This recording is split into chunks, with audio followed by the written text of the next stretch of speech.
Basically কি হয়েছে যে আমি রাস্তার ধারে দাঁড়িয়েছিলাম, তো একটা ভাই এসে বলছে যে দাদা দাদা কেমন আছো।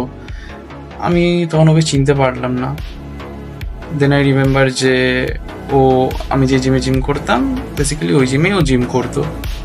তারপরে বললাম যে হ্যাঁ ভালো আছি, তুই কেমন আছিস? ও বললো হ্যাঁ ভালো আছি। তারপরে আমি বললাম যে জিম কেমন চলছে তোর? তখন ও বললো দাদা আমি তো জিম ছেড়ে দিয়েছি। আমি বললাম কেন?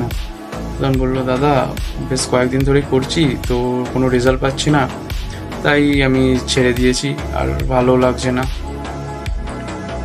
আমি আর ওকে তখন কিছু বললাম না, ভাবলাম যে আজকালকার ছেলেরা দুটো রিলস দেখে তো চলে আসে জিমে, বাট যখন মোটিভেশন হারিয়ে যায় না তখন ওরাও কোথাও না কোথাও হারিয়ে যায়। আমারও শুরু থেকে এই পর্যন্ত আসতে অনেক টাইম লেগেছে, বাট আমি কোনোদিনও হাল ছাড়িনি, কারণ আমি আমার রেজাল্টের থেকে প্রোগ্রেসকে বেশি ভালোবেসেছি। তোরাও নিজের জার্নিটাকে এনজয় কর, দেখবি ডেফিনেটলি তোরা একদিন না একদিন রেজাল্ট পাবি। ফিটনেস এমন একটা জিনিস যেটা টাকা দিয়ে কেনা যায় না, এটার জন্য টাইম দিতে হয়। তুই দুদিনে রেজাল্ট পাবি না, কিন্তু একদিন তুই রেজাল্ট ঠিকই পাবি।